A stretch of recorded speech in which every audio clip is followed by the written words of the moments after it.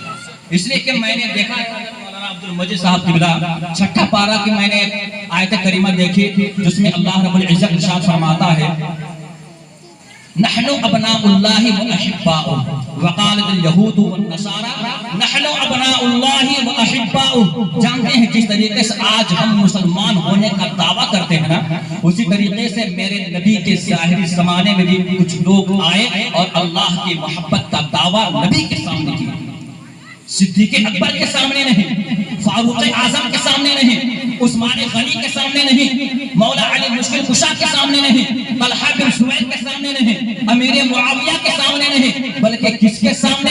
جو سب کے ہیڈ ہیں، جو سب کے رہنما ہے، جو سب کو کلمہ پڑھانے والے ہیں، اسی محمد عربی صلی اللہ تعالی علیہ وسلم کی بارگاہ میں آ کر کے یہ یہودی اور نصرانی یہ دونوں جماعت کے کچھ افراد آ کر کے نبی کی بارگاہ میں کیا کہتے ہیں؟ اللہ رب العزت نے ان کی بولی کو کیش فرما کر کے قرآن میں نازل فرما دیا نحن ابناء اللہ واحباؤہ، یعنی یہ یہود و نصارہ یہ کہا کرتے تھے نبی کی بارگاہ میں جا کر کے کہ اللہ ہمیں عذاب میں مبتلا نہیں کرے گا۔ وہ اللہ، اس لیے کہ یہود اور نصارہ یہ لوگ بھی اللہ کو مانتے ہیں نا، اللہ کا نام لینے والے ہیں، اپنے اپنے اعتبار سے وہ لوگ بھی کلمہ پڑھتے ہیں۔ آپ نصرانیوں کو آج بھی دیکھیں، عیسائیوں کو دیکھیں، ہمارے گاؤں میں ابھی بھی عیسائی ایسے ہیں جو نماز پڑھتے ہیں، اگرچہ کسی اعتبار سے جیسے بھی پڑھتے ہیں، اگرچہ اس کی عبادت قبول ہے یا نہیں یہ الگ بات ہے، لیکن وہ لوگ بھی اللہ کو جانتے ہیں، اللہ کے نازل کی ہوئی کتاب کے پڑھنے کا دعویٰ بھی کرتے ہیں، اگرچہ وہ اپنی جانب سے ملا جلا کر کے پڑھتے ہیں یا دعویٰ کرتے ہیں، لیکن ان کا بھی دعویٰ یہی ہے کہ اللہ ایک ہے اور اللہ کو وہ مانتے بھی ہیں۔ یہی وجہ ہے کہ حضرت عیسیٰ علیہ الصلوۃ والتسلیم کا عیسیٰ علیہ السلام کی یادگار وہ لوگ بھی منایا کرتے ہیں جو بڑے پرب کے نام سے آپ جانتے پہچانتے ہیں، وہ انہی لوگوں کا اصل تہوار۔ بہرحال یہ لوگ نبی کی بارگاہ میں آئے، کہتے کیا ہے؟ نحن ابناء اللہ واحباؤہ، یعنی ہم اللہ کے بیٹے ہیں اور اللہ سے محبت کرنے والے ہیں۔ معاذ اللہ، دعویٰ کیا ہے لوگوں کا؟ ہم اللہ کے بیٹے ہیں اور اللہ سے محبت کرنے والے ہیں۔ لیکن یاد رکھیں یہ دو قسم کا دعویٰ یہود و نصارہ نے نبی کی بارگاہ میں کیا تھا، تو اللہ رب العزت نے دلیل جو مانگی ہے نا، وہ ایک چیز کی دلیل مانگی ہے، دوسری چیز کی دلیل نہیں مانگی ہے۔ وہ کیا؟ انہوں نے جب کہا کہ ہم اللہ کے بیٹے ہیں تو بیٹا ہونے کی دلیل اللہ رب العزت نے طلب نہیں کیا۔ ایک سے لے کر کے 30 پارہ مکمل آپ چھان کر کے دیکھ لیں، دلیل کہیں پر اللہ رب العزت نے نہیں مانگا۔ لیکن دوسری چیز وہ احباؤ، یعنی ہم اللہ سے محبت کرنے والے ہیں۔ جیسے ہی محبت کرنے والے ہونے کا دعویٰ یہود و نصارہ نے کیا، رب تبارک و تعالیٰ نے فرما دیا ان کنتم تحبون اللہ فاتبعونی، اگر تم واقعی میں اللہ سے مجھ سے محبت کرنے والا ہے تو میرے نبی کی اتباع کر کے دیکھو۔ لیکن انہوں نے نبی کی اتباع نہیں کی، بلکہ صرف دعویٰ کرتے رہے کہ ہم اللہ سے محبت کرنے والے ہیں۔ جانتے ہیں کہ ایسا کیوں ہوا کہ دلیل ایک چیز کی مانگی گئی، دوسری چیز کی دلیل مانگی نہیں گئی؟ بیٹا ہونے کا دعویٰ کیا، رب تبارک و تعالیٰ نے دلیل نہیں مانگی۔ جیسے ہی محبت کرنے کا دعویٰ کیا، دلیل اللہ رب العزت نے طلب فرما لیا ان کنتم تحبون اللہ، اس لیے کہ بیٹا ہونا یہ محال ہے۔ اللہ رب العزت کا بیٹا ہونا یہ محال ہے، اور جو چیز محال ہوا کرتی ہے اس کی دلیل نہیں مانگی جاتی ہے۔ تو اللہ رب العزت کا بیٹا ہونا محال ہے، اس لیے اللہ رب العزت نے یہ نہیں کہا کہ اگر تم واقعی میں اللہ کے بیٹے ہو معاذ اللہ تو تم دلیل پیش کرو، نہیں مانگی گئی دلیل کا مطالبہ نہیں کیا گیا۔ لیکن محبت کرنے کا دعویٰ جو انہوں نے کیا، تو محبت کرنا یہ آسان ہے، یہ ممکنات میں سے ہے، اور ممکن چیز کی دلیل مانگی جا سکتی ہے، چونکہ ہم بھی اللہ سے محبت کرنے والے ہیں، اللہ کی محبت کا دم بھرنے والے ہیں، رسول اللہ سے محبت کا دم بھرنے والے ہیں۔ اسی طریقے سے وہ لوگ بھی ہو سکتا ہے کہ اللہ سے محبت کرنے والے ہوں، اس لیے رب تبارک و تعالیٰ نے یہ آیت کریمہ نازل فرمائی اور ارشاد فرمایا اے محبوب آپ فرما دیجئے کہ جو یہ لوگ یہ کہہ رہے ہیں کہ ہم اللہ سے محبت کرنے والے ہیں، اگر محبت کرنے کا دعویٰ کر رہے ہیں تو اے نبی آپ فرما دیجئے ان کنتم تحبون اللہ فاتبعونی، اے لوگوں اگر تم اللہ سے محبت کا دعویٰ کرتے ہو تو میری اتباع کرو، تب مانا جائے گا کہ تم اللہ سے محبت کرنے والے ہو۔ سبحان اللہ۔ ان کنتم تحبون اللہ فاتبعونی یحببکم اللہ۔ اب دیکھیے اس آیت کریمہ کی لذت اب میں آپ کے سامنے پیش کر رہا ہوں. چاشنی کیا ہے اس آیت کریمہ میں؟ رب تبارک و تعالیٰ نے اپنے محبوب کی اتباع کو کتنی اہمیت بخشی ہے، کتنا امپورٹنٹ ہے نبی کے پاک صلی اللہ علیہ وآلہ وسلم کا اتباع کرنا. بہت ضروری ہے مسلمانوں، اس لیے کہ بغیر اتباع رسول کے اللہ رب العزت کو کوئی حاصل کر ہی نہیں سکتا. اس لیے کہ یہاں پر دیکھیں ان کنتم تحبون اللہ. علماء کرام بیٹھے ہیں، میں تھوڑا سا گرامر کے اعتبار سے آپ کو بتانا چاہوں گا، اگرچہ عربی نہیں سمجھ سکتے ہیں لیکن انگریزی تو سمجھ سکتے ہیں نا. ان یہ شرط کے لیے استعمال ہوتا ہے، شرط، اور اس کے جزا میں لفظ فے کا استعمال ہوتا ہے، جیسے فَاتَّبِعُونِي میں فا لفظ فا آیا. تو شرط اور جزا کو جانتے ہیں، جب تک شرط کا وجود نہ ہو جزا کا وجود نہیں ہوگا. یعنی جب تک جزا کا وجود نہ ہو شرط مکمل نہیں ہو سکتا ہے. مثال کے طور پر میں یہ کہوں کہ اگر امام صاحب نماز اسی وقت پڑھائیں گے جب ظہر کا وقت ہو جائے گا، یہ ایک مثال میں آپ کے سامنے پیش کر رہا ہوں. امام صاحب ظہر کی نماز اسی وقت پڑھائیں گے جب ظہر کا وقت ہو جائے گا. یہاں پر ایک شرط ہے، ایک جزا ہے، یعنی جب تک ظہر کا وقت نہیں ہوگا یہ نماز پڑھا بھی نہیں سکتے ہیں، اور اگر پڑھا بھی دیں تو نماز ہوگی ہی نہیں. آپ مسئلے کی کتاب اٹھا کر کے دیکھیں کہ ظہر کا وقت اگر مان کے چلے 12 بجے اگر شروع ہوتا ہے، اب اگر کوئی بندہ جلد بازی میں کسی کام ہی کے تحت اگر 10 بجے دن ہی میں اگر ظہر کی نیت باندھ کر کے اللہ اکبر کہہ کے کھڑا ہو جائے، بتاؤ مسلمانوں کیا اس کی نماز ظہر ادا ہو سکتی ہے؟ ہرگز نہیں ہو سکتی. کیوں؟ اس لیے کہ وقت کا ہونا شرط ہے ہمارے مذہب اسلام میں. جب تک ظہر کا وقت نہیں ہوگا تب تک نماز ظہر کی ادائیگی نہیں ہو سکتی. جب تک عصر کا وقت نہیں ہوگا عصر کی نماز بھی نہیں پڑھ سکتے. جب تک مغرب کا وقت نہیں ہوگا تب تک ہم مغرب کی نماز نہیں پڑھ سکتے. اگر عشاء کا وقت نہ ہو تو ہم عشاء کی نماز بھی نہیں پڑھ سکتے. فجر کا وقت اگر نہ ہو تو ہم فجر کے وقت سے پہلے ہم نماز ادا نہیں کر سکتے. اس لیے کہ جو شرط ہے اس شرط کا پایا جانا بہت ضروری ہے. جب تک شرط کا وجود نہیں ہوگا جزا کا بھی وجود نہیں ہوگا. اسی طریقے سے رب تبارک و تعالی ارشاد فرما رہا ہے ان کنتم تحبون اللہ، اگر تم اللہ سے محبت کرنا چاہتے ہو، اگر تم اللہ کو راضی کرنا چاہتے ہو، اگر اللہ کو راضی کرنا چاہتے ہو، اگر چاہتے ہو تب، نہیں چاہتے ہیں تو کوئی بات نہیں ہے. اگر چاہتے ہیں کہ اللہ رب العزت کو راضی کر لے، اللہ تم سے راضی ہو جائے تو فاتبعونی، نبی کی اتباع کرو، رسول پاک کی اتباع کرو. کیا سمجھے؟ جب تک نبی کی اتباع نہیں ہوگی اللہ رب العزت کو راضی کوئی کر نہیں سکتا ہے. اس لیے اے مسلمانوں اب ہمیں دیکھنا ہے ہم نبی کی اتباع کہاں کہاں کر رہے ہیں، ہم کہاں نبی کی پیروی کر رہے ہیں، کہاں نقش قدم پر چل رہے ہیں اور کہاں اگنور کرتے نظر آ رہے ہیں، کہاں نظر انداز کرتے نظر آ رہے ہیں. جب نماز ہم ادا کرتے ہیں جانتے ہیں مسلمانوں نماز پڑھنا یہ اللہ رب العزت کی جانب سے حکم ہے. اقیموا الصلاۃ، نماز پڑھنا ہی ہوگا. اگر نہیں پڑھیں گے کل قیامت کے دن جواب دینا ہوگا. لیکن ایک بات میں آپ کو یہ بتانا چاہوں گا کہ اللہ رب العزت نے یہ نماز فرض کی لیکن ہمیں نبی کی بھی اتباع کرنی ہے. اگر بغیر نبی کے اتباع کے اگر ہم نے نماز ادا کی وہ نماز نہیں ہو سکتی ہے، وہ عبادت کہلانے کے حقدار نہیں ہے. اس لیے کہ اللہ کو راضی کرنے کے لیے، محض اللہ کو راضی کرنے کے لیے ہم نماز ادا کریں گے لیکن ہم نبی کی اتباع نہیں کریں گے تو یہ نماز کام آنے والی نہیں ہے، یہ روزہ کام آنے والا نہیں ہے، یہ زکات کام آنے والی نہیں ہے، یہ حج کعبہ کام آنے والا نہیں ہے. اس لیے جو بھی ہم عبادت کریں وہاں ہم نبی کی اتباع کو دیکھیں، نبی کی پیروی ہو رہی ہے یا نہیں، نبی کے نقش قدم پر چل رہے ہیں یا نہیں. اگر ہم نے اللہ اکبر کہہ کر کے ہاتھ باندھ لیا، نیت باندھ لی، تو ہمیں یہ دیکھنا ہے کہ میرے نبی کی اس میں اتباع کیا ہے، میرے نبی نے کیسے اللہ اکبر کر کے ہاتھ اٹھایا تھا اور کیسے ہاتھ ناف کے نیچے انہوں نے باندھا ہے. اس طریقے سے ہمیں ہر عبادتوں میں نبی کی اتباع کو دیکھنا ہوگا. تب کہیں جا کر کے ہماری عبادت پائے تکمیل تک پہنچ سکتی ہے، تب کہیں ہماری نماز اللہ کی بارگاہ میں مقبول ہو سکتی ہے. ورنہ جتنی بھی عبادت آپ چاہے کر لیں بغیر نبی کے اتباع کے کوئی بھی عبادت اللہ کی بارگاہ میں قابل قبول نہیں ہو سکتی. ان کنتم تحبون اللہ فاتبعونی یحببکم اللہ، اگر تم اللہ کو راضی کرنا چاہتے ہو تو میرے محبوب کی اتباع کرو. یہاں پر میں ایک اور بات بتانا چاہوں گا. اتباع کرنے کا حکم دیا گیا نا، اور اس سے پہلے کیا ہے، اللہ سے محبت کا دعویٰ کرتے ہو یعنی اللہ کو راضی کرنا چاہتے ہو. یہاں پر تحبون کا لفظ آیا ہے. تحبون کا معنی ہوتا ہے تم محبت کرتے ہو یا کرو گے، اور یہ تحبون محبت سے آیا ہے. اور محبت کس کس سے بنا ہے بتا دوں میں آپ کو، کہ آپ سننا چاہتے ہیں ایک بار بول دیجیے ہاتھ اٹھا کے سبحان اللہ۔ سبحان اللہ۔ بہت ہی بہترین پیغام میں آپ کے سامنے پیش کر رہا ہوں، انشاءاللہ تبارک و تعالیٰ آپ کے دل کا دروازہ کھل جائے گا۔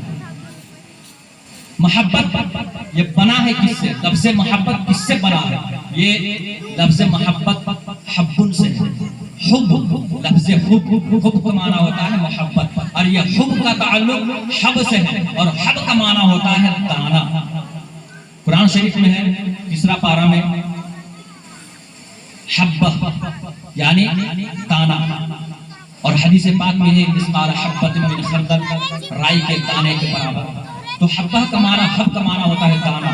جانتے ہیں مسلمانوں، ہر مسلمان ہر انسان کے سینے میں بائیں جانب ایک دل ہوا کرتا ہے، ہوتا ہے نا؟ ہر انسان کے سینے میں بائیں جانب دل ہوتا ہے۔ یہی وجہ ہے کہ جب ہم عید البقرعید میں جب ہم معانقہ کرتے ہیں یعنی گلے ملتے ہیں تو شروع کدھر سے کرنا چاہیے؟ بائیں جانب سے کرنا چاہیے۔ کیوں؟ اس لیے کہ بائیں جانب سے اگر گلا ملنا شروع کریں گے، پہلے بایاں کندھا ملائیں گے تو یہ بائیں جانب کا حصہ 2 مرتبہ ملے گا۔ چونکہ دل بائیں جانب ہے تو 2 مرتبہ دل کا ملنا جلنا ہوگا، تو اس سے محبت بڑھتی نظر آئے گی۔ لیکن آپ داہنے جانب سے اگر شروع کرتے ہیں تو دل سے ایک ہی مرتبہ ٹکرائے گا، ایک ہی مرتبہ دل ملے گا۔ کاندھا تو 3 مرتبہ مل جائے گا، سینہ بھی 3 مرتبہ مل جائے گا، لیکن دل صرف 1 مرتبہ ملے گا۔ اس لیے کہ داہنا سے شروع کریں گے، پھر بایاں ملیں گے، پھر داہنا میں ختم کریں گے، تو ایک ہی مرتبہ دل سے لگاؤ ہوا، دل سے تعلق ہوا۔ اس لیے گلے ملنے میں ہمیشہ بائیں جانب سے شروع کرنا چاہیے تاکہ دل 2 مرتبہ ایک دوسرے کے ساتھ ملے اور مسلمانوں کے درمیان محبت کا اضافہ ہو۔ تو ہر مسلمان کے سینے میں بائیں جانب ایک دل ہوا کرتا ہے، اور اس دل میں ایک سیاہ رنگ کا دانا، میں تفسیر نعیمی کے حوالے سے بیان کر رہا ہوں، یہ اسی آیت کریمہ کی تفسیر میں یہ بیان کیا گیا ہے جو علامہ احمد یار خان نعیمی علیہ رحمۃ الباری کی لکھی ہوئی کتاب ہے، یہ تفسیر ہے، انہیں کے حوالے سے میں پیش کر رہا ہوں۔ وہ بیان کرتے ہیں، وہ خود لکھتے ہیں تفسیر کی کتاب میں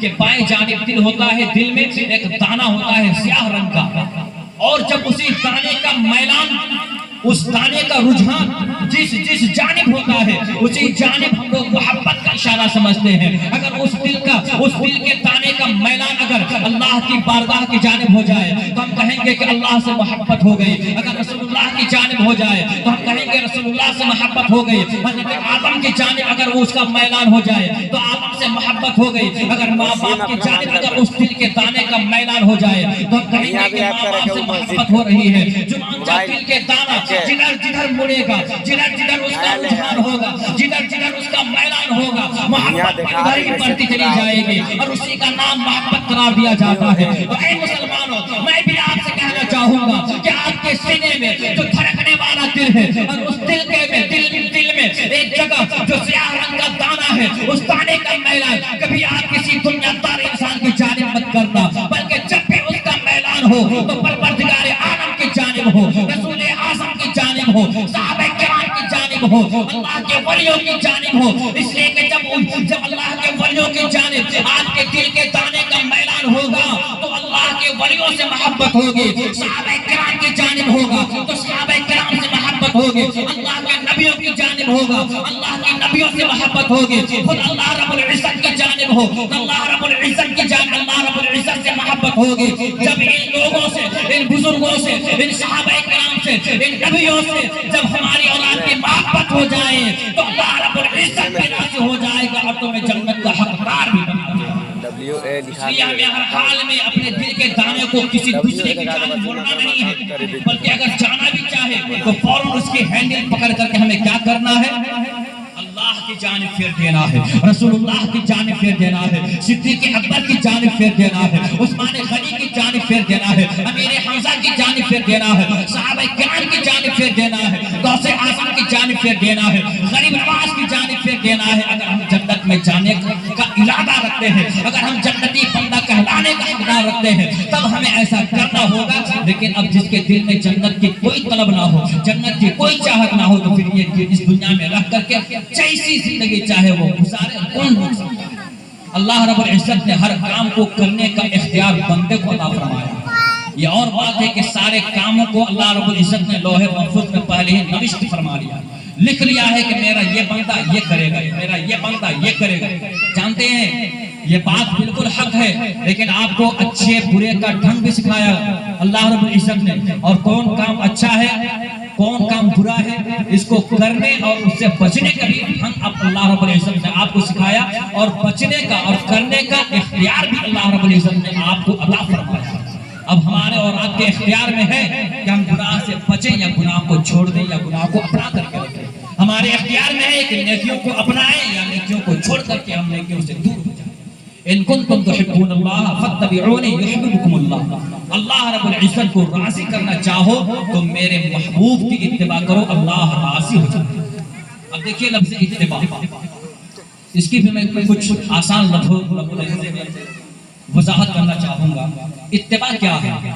اتباع کا یوں تو معنی ہوتا ہے پیچھے پیچھے چلنا، نقش قدم پر چلنا، یا یوں سمجھ لیجئے کہ جب ایک انسان زمین میں قدم رکھتا ہے پھر قدم اٹھاتا ہے تو وہاں پر ایک نشان بن جاتا ہے، پیر کا نشان، پھر آگے بڑھاتا ہے وہاں قدم رکھتا ہے پھر وہاں بھی ایک نشان بن جاتا ہے۔ اب اگر کوئی بندہ کسی کی پیروی کرنا چاہے، کسی کی اتباع کرنا چاہے، کسی کے نقش قدم پر چلنا چاہے ظاہری طور پر، تو کیا کرنا ہوگا کہ جو بندہ آگے آگے چل رہا ہو نا، اس کے پیر کے اٹھانے کے بعد جو نشان بنتا ہے اسی نشان میں رکھنے کا نام اتباع ہے، اسی نشان میں اپنا قدم رکھنے کا نام اتباع ہے۔ تو جب آپ آگے چلنے والے کے قدم کے نشان میں قدم رکھ کر کے آپ اس کے پیچھے پیچھے چلتے چلے جائیں گے تو اسی کو لفظ اتباع سے تعبیر کیا جائے گا، اور آپ کو یہ کہا جائے گا کہ آپ اس آگے چلنے والے کی اتباع کر رہے ہیں، آگے چلنے والے کی پیروی کر رہے ہیں، آگے چلنے والے کے نقش قدم پر چل رہے ہیں۔ کیوں؟ اس لیے کہ اتباع کا معنی بھی یہاں پر یہی بیان کیا گیا ہے کہ اتباع یہ لفظ تبعن سے بنا ہے، اور تبعن کا معنی یہی ہوتا ہے پیچھے پیچھے چلنا،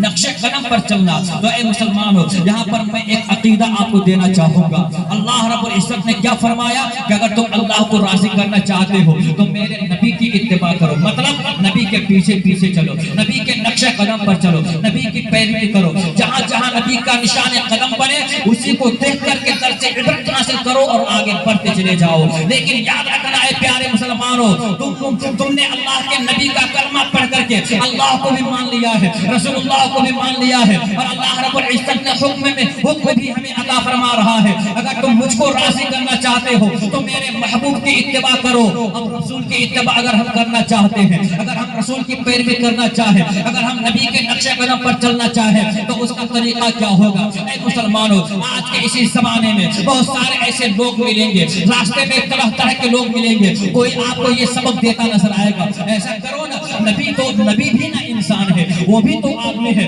ایسا کرو تو ان کے دائیں میں برابری میں رہ کر کے چلنا شروع کر دو۔ ہو سکتا ہے کہ بائیں داہنے جانب اگر چلو گے تو نبی تھوڑی سی نظر رحمت پھیر دے تو تمہارا بگڑا مقدر سنور جائے گا۔ کوئی آپ کو یہ سبق بھی دیتا نظر آئے گا، نبی وہ بھی تو انسان ہے، وہ بھی تو عام بشر کی طرح، وہ عام بشر ہے، عام انسان ہے، عام آدمی ہے، تم ان کے بائیں جانب چلا کرو نا۔ کبھی ہو سکتا ہے کہ میرے نبی لعاب دہن زبان سے نکال کر کے زمین میں پھینکنے کے ہی ارادے سے اگر تمہاری طرف اگر نظر کرم فرما دے تو تمہارا بھی بگڑا مقدر سنور جائے گا، تمہارا بھی نصیبہ کھل جائے گا۔ کوئی یہ کہتا نظر آئے گا، ارے وہ مدینے والے آقا ہے نا، وہ تو ہم ہی لوگوں کی طرح ایک آدمی ہے نا، ہم نے تو اس کو کھاتے بھی دیکھا ہے، ہم نے پیتے بھی دیکھا ہے، سوتے بھی دیکھا ہے، جاگتے بھی دیکھا ہے، چلتے بھی دیکھا ہے۔ وہ تو مدینے کی گلیوں میں خرامانات چبا بھی کرتے تھے، وہ صحابہ کرام کی جھرمٹ میں بیٹھا بھی کرتے تھے، وہ اپنے بستر نبوت پر آرام بھی کیا کرتے تھے۔ لہذا وہ بھی آدمی ہے، ہم بھی آدمی ہے، وہ بھی انسان ہے، ہم بھی انسان ہے۔ تو ایسا کرو نا،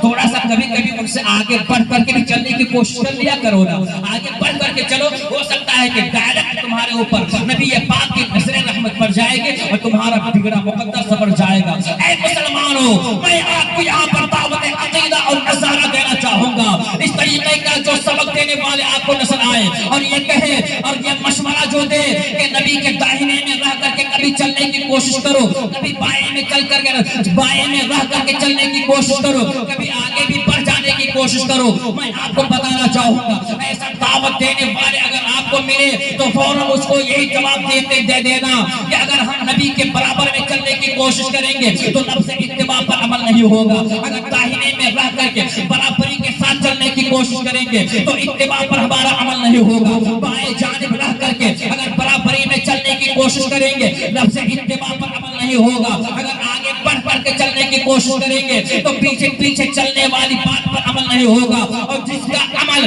لفظ اتباع پر نہیں ہوگا, یعنی جو نبی کا اتباع نہ کرے, جو نبی کی پیروی نہ کرے, جو نبی کے نقش قدم پر نہ چلے, نقش قدم پر نہ چل کر کے اگر برابری میں چلنے کی کوشش کرے یا آگے بڑھ کر کے چلنے کی کوشش کرے, اس کا عمل لفظ اتباع پر نہیں ہوگا. اور جو لفظ اتباع پر عمل نہیں کر پائے وہ اللہ رب العزت کو راضی نہیں کر سکتا ہے. اور جو اللہ رب العزت کو راضی نہ کر پائے وہ جنت کا حقدار بھی نہیں ہو سکتا, وہ جہنم کا حقدار ہو سکتا ہے.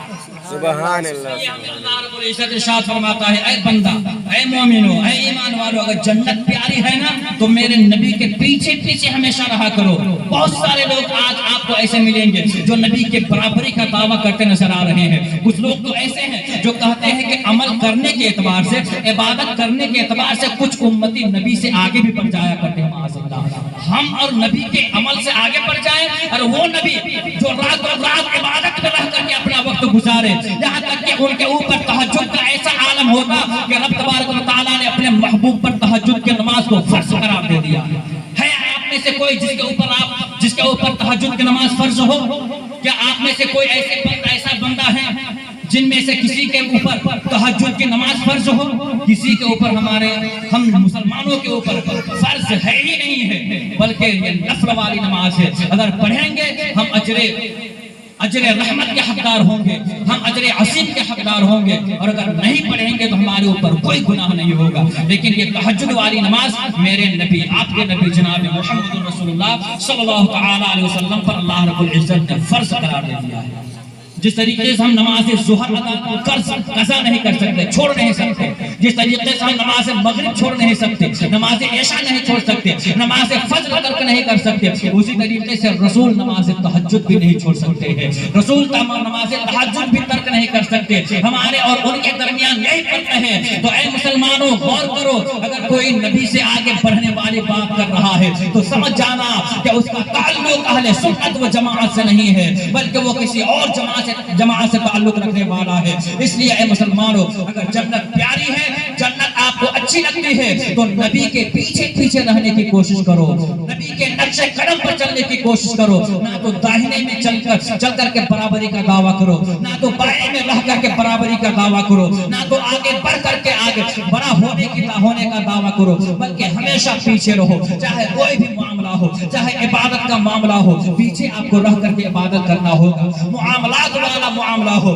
پیچھے رہ کر کے اپنا معاملات کو ادا کرنا ہوگا. کوئی بھی معاملہ ہو, پیچھے ہمیشہ رہنا ہوگا. جو نبی کے پیچھے ہمیشہ رہے گا, پیچھے پیچھے وہ جنت میں چلا جائے گا, اور جو آگے بڑھنے کی کوشش کرے گا وہ راستہ بھٹک جائے گا, اور ہو سکتا ہے کہ جہنم میں بھی جا سکتا ہے.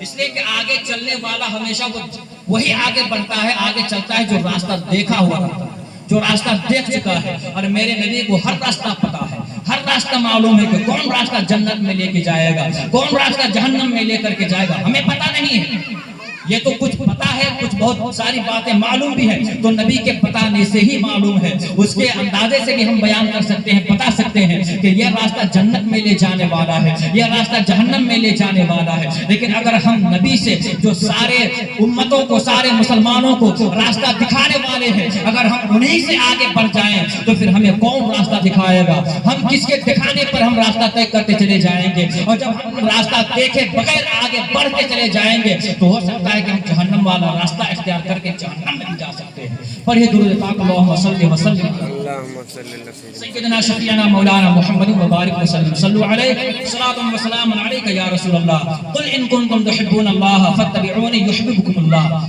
اے محبوب, آپ فرما دیجئے کہ اگر اللہ کو تم راضی کرنا چاہتے ہو تو میرے نبی کی اتباع کرو, میری اتباع کرو, یعنی نبی کی اتباع کرو. اللہ تم سے راضی ہو جائے گا, راضی ہو جائے گا. جی ہاں, اگر آپ نے اللہ کے نبی کی پیروی کر لی. صحابہ کرام کے زمانے کو یاد کریں جب رسول اللہ صلی اللہ تعالی علیہ وسلم بھی ظاہری اعتبار سے بھی باحیات تھے. آج بھی الحمدللہ حیات سے ہیں, یہ ہمارا عقیدہ ہے, مسلمانوں کا عقیدہ ہے کہ آج بھی وہ زندہ ہے, اور ہماری باتوں کو, ہمارے سلاموں کو, ہمارے کلاموں کو قبر انور میں رہ کر کے وہ سماعت بھی کر رہے ہیں. اس لیے کہ جب عام قبرستان میں سے جب ہمارا اور آپ کا گزر ہوتا ہے تو وہاں پر ہم قبرستان میں سلام کرتے ہوئے گزرتے ہیں. کیوں سلام کرتے ہیں؟ اگر بالکل مر کر کے مٹی میں اگر انسان مر جائے گا تو پھر ہم اسے کیوں سلام کریں؟ جو مٹی میں خود مل گیا ہو ہم اس کے لیے سلامتی کی دعا کیوں کریں؟ اور میرے نبی نے ارشاد فرمایا کہ جب قبرستان سے گزرو تو سلام کرتے گزرو. اس کا مطلب یہی ہے کہ جب ہم سلام کریں گے تو وہ سلام کو سنے گا. قبرستان میں مرنے والا ہمارا مسلمان بھائی سلام کو سنے گا بھی. اور یہ بھی ارشاد فرمایا گیا کہ وہ سلام کا جواب بھی دیتے ہیں.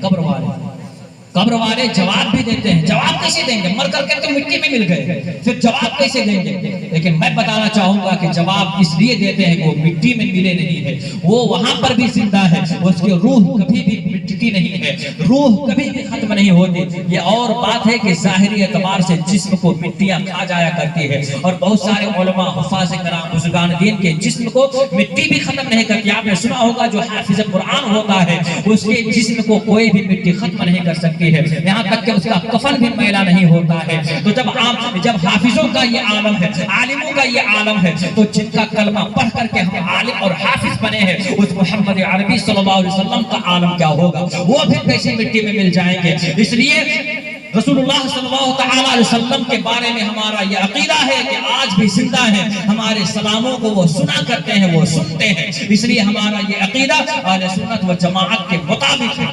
تو صحابہ کرام رسول اللہ صلی اللہ تعالی علیہ وسلم کے زمانے میں, ظاہری زمانے میں تھے, اور رسول اللہ صلی اللہ تعالی علیہ وسلم جو بھی کام کیا کرتے تھے نا, صحابہ کرام اس ہر ممکن کام کو انجام دینے کی کوشش کیا کرتے تھے. ہر ممکن کام کو, ایسا نہیں جو کام میرے نبی نے محال والا کام کر دیا ہو اب اس کے پیچھے صحابہ کرام لگ گئے ہو, نہیں. اس لیے کہ ساتوں آسمان کے پار جانا یہ عام انسانوں کے لیے محال ہے, سب کے بس میں نہیں ہے, سب کے بس میں نہیں ہے. تو صحابہ کرام میں سے کسی نے کوشش بھی نہیں کیا کہ جب نبی وہاں گئے ہیں تو ان کی اتباع کرتے کرتے ہم بھی چلے جائیں گے, کسی نے بھی کوشش نہیں کیا. اس لیے میں نے کہا کہ ہر ممکن کام کو صحابہ کرام اپنانے کی کوشش کرتے. اب جب صحابہ کرام نے دیکھا رسول اللہ صلی اللہ تعالی علیہ وسلم مدینے کی گلیوں میں خرامہ ناز چل رہے ہیں تو صحابہ کرام نے بھی ایسا چلنا شروع کر دیا. جب صحابہ کرام نے دیکھا کہ میرے نبی کے اٹھنے کا طریقہ کیسا ہے, جب طریقہ سمجھ میں آ گیا, صحابہ کرام اور نبی کے اٹھنے کے طریقے کو دیکھ کر کے اسی طریقے کے مطابق اٹھنا شروع کر رہے ہیں. جب نبی پاک صلی اللہ تعالی علیہ وسلم کو دیکھا گیا کہ ان کے کھانے کا طریقہ کیسا ہے, صحابہ کرام نے اسی طریقے کو اپنا لیا. جب رسول اللہ صلی اللہ تعالی علیہ وسلم کو دیکھا کہ رسول اللہ نے پانی کیسے پیا, پانی کا استعمال کیسے کیا, صحابہ کرام نے دیکھا, پھر اسی طریقے سے اس کام کو انجام دینے کی کوشش کی.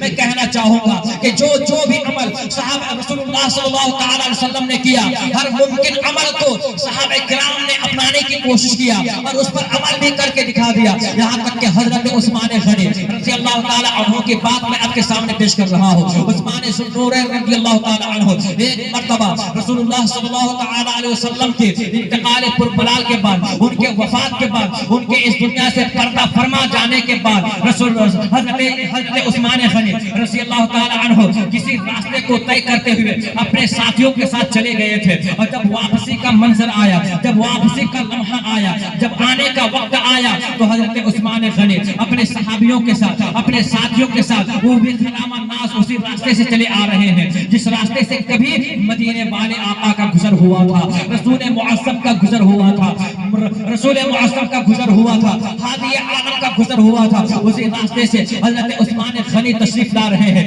حضرت عثمان غنی ابھی خلافت کا باغ ڈور سنبھال رہے ہیں. ان کے ذمے میں ساری دنیا کی سلطنت حضرت عثمان غنی کے ذمے میں ہے. ابھی رسول اللہ کی نیابت کو سنبھال رہے ہیں. عثمان غنی رضی اللہ تعالی عنہ اپنے چند ساتھیوں کے ساتھ اسی راستے سے آ رہے ہیں جس راستے سے میرے محبوب کبھی گزرے تھے. حضرت عثمان غنی آگے آ رہے ہیں, پیچھے پیچھے ان کے چاہنے والے ہیں, ان کے نقش قدم پر چلنے والے ہیں, وہ بھی صحابہ کرام میں سے ہیں. حضرت عثمان غنی رضی اللہ تعالی عنہ کا لباس بھی بہت ہی خوبصورت ہے. حضرت عثمان غنی اپنے سر پر ایک عمامہ بھی باندھے ہوئے ہیں, پگڑی بھی باندھے ہوئے ہیں. اس راستے سے گزرتے چلے آ رہے ہیں, راستہ طے کرتے ہوئے مدینے کی گلیوں میں آ رہے ہیں, مدینے کی جانب آ رہے ہیں. صحابہ کرام نے دیکھا کہ عثمان غنی آگے چل رہے ہیں. ایک مقام ایسا آتا ہے, ایک درخت کے قریب پہنچتے ہیں, ایک پیڑ کے قریب پہنچتے ہیں. حضرت عثمان غنی کو سارے لوگ دیکھ رہے ہیں کہ عثمان غنی کے چلنے کا انداز کیسا کیسا ہے، ان کے راستہ طے کرنے کا انداز کیسا ہے.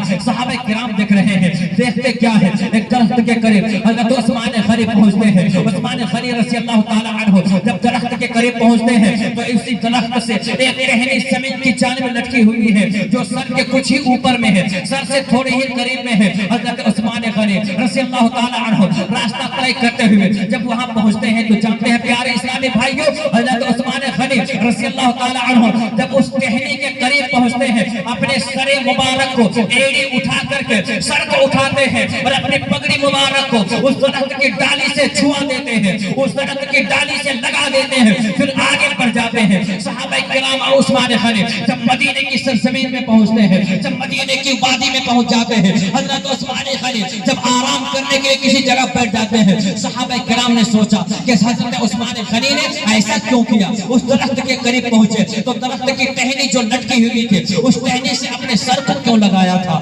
جبکہ وہ درخت کی ٹہنی کچھ اونچائی میں ہے، اس کے باوجود اپنی مبارک ایڑی کو اٹھا کر کے آخر درخت کی ٹہنی سے کیوں لگایا. پوچھا جائے صحابہ کرام میں سے کسی نے پوچھا، اے عثمان غنی، اے نبی کے نائب، اے خلیفۃ الرسول، اے امیر المؤمنین، آپ بتا دیجئے کہ معاملہ کیا ہے، آپ نے ایسا کیوں کیا تھا. تو آپ جواب سننے کے لیے تیار ہو جائیے، اپنے دل کا دروازہ کھول کر کے جواب ملاحظہ کیجئے. حضرت عثمان غنی ارشاد فرماتے ہیں، اے میرے ساتھیوں، کیا آپ جاننا چاہتے ہیں کہ میں نے وہاں پر اپنے سر کو کیوں اٹھایا تھا، سر کو اٹھا کر کے اپنے پگڑی کو کیوں درخت کی ٹہنی سے لگایا تھا، کیا آپ جاننا چاہتے ہیں. صحابہ کرام نے عرض کیا، ہاں ہم جاننا چاہتے ہیں. حضرت عثمان غنی بیان فرماتے ہیں کہ کبھی اسی راستے سے میں نے اپنے حبیب کو چلتے دیکھا تھا، اپنے محبوب کو چلتے دیکھا تھا، اور میرے نبی پاک صلی اللہ علیہ وسلم جب اس درخت کے قریب پہنچے تھے اسی طریقے سے وہ ٹہنی لٹک رہی تھی. میرے نبی پاک صلی اللہ علیہ